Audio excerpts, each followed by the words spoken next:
सावरकर के मुद्दे पर नवनीत राणा ने उद्धव ठाकरे पर किए ताबड़तोड़ हमले।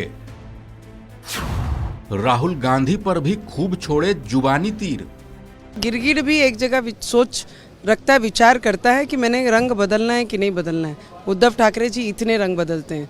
और उसके बाद मेरा उनसे एक प्रश्न है, आप सावरकर जी को भगवान मानते हैं या राहुल गांधी को भगवान मानते हैं? पहले इन्होंने अपने दिमाग से क्लियर लोगों की दिशा भूल करने का काम इन्होंने मन से करना नहीं चाहिए। ये क्लियर उनके शब्दों में दिखाई देता है और विचार में दिखाई देता है। मुझे लगता है इंदिरा गांधी जी जब थे, उन्होंने उनके ऊपर एक बुक निकाली, उनकी हिस्ट्री उसमें डाली। तो मुझे लगता है राहुल गांधी जी जिस तरीके से सावरकर जी पर बोलते हैं, हमेशा उनका अपमान करते हैं, क्योंकि महाराष्ट्र की जनता सावरकर जी को एक आइडल मानती है, अपना भगवान मानती है, और वो उनका अपमान करते हैं। तो मुझे लगता है उद्धव ठाकरे जी, ऐसी कौन सी मजबूरी है आपको जो आप उनके गोदी में जाकर बैठे हैं और आप एक तरफ बोलते हैं बर्दाश्त नहीं किया जाएगा। मैं इतना ही बोल सकती हूँ, उद्धव ठाकरे जी गिरगिट है ना, जिस दिशा में जाता है उस दिशा का रंग ले लेता है। तो मुझे सिर्फ इतना ही पूछना है कि गिरगिट भी एक जगह सोच रखता है, विचार करता है कि मैंने रंग बदलना है कि नहीं बदलना है। उद्धव ठाकरे जी इतने रंग बदलते हैं। और उसके बाद मेरा उनसे एक प्रश्न है, आप सावरकर जी को भगवान मानते हैं या राहुल गांधी को भगवान मानते हैं? पहले इन्होंने अपने दिमाग से क्लियर लोगों की दिशा भूल करने का काम इन्होंने मन से करना नहीं चाहिए।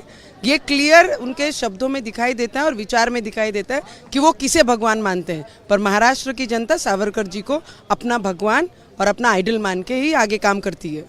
मुझे लगता है इंदिरा गांधी जी जब थे, उन्होंने उनके ऊपर एक बुक निकाली, उनकी हिस्ट्री उसमें डाली। तो मुझे लगता है राहुल गांधी जी जिस तरीके से सावरकर जी पर बोलते हैं, हमेशा उनका अपमान करते हैं, क्योंकि महाराष्ट्र की जनता सावरकर जी को एक आइडल मानती है, अपना भगवान मानती है, और वो उनका अपमान करते हैं। तो मुझे लगता है उद्धव ठाकरे जी, ऐसी कौन सी मजबूरी है आपको जो आप उनके गोदी में जाकर बैठे हैं और आप एक तरफ बोलते हैं बर्दाश्त नहीं किया जाएगा।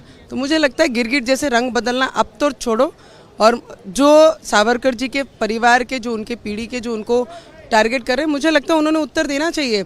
जो अपनी पीढ़ी के, अपने दादी के ही विचारों के रिस्पेक्ट नहीं रख सकते हैं, तो उनसे एक्सपेक्ट क्या करेंगे आप और मैं?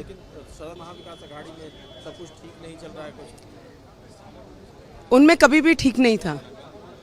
सिर्फ मोदी जी के टारगेट, मोदी जी को टारगेट करना है, इसलिए मजबूरी में। मैंने तो आज तक इतनी मजबूरी पॉलिटिक्स में नहीं देखी है। पॉलिटिक्स में विचारधाराओं पे चलने वाली पार्टियां रहती हैं, पर यहाँ पर सिर्फ एक को हटाओ और अपनी कितनी बड़ी मजबूरी हो उसको बचाओ, इस तरीके से वो काम कर रहे हैं। पर मुझे लगता है देश की जनता बहुत समझदार और अपने विचारों से चलने वाली है। मोदी जी हैं तो देश सुरक्षित है।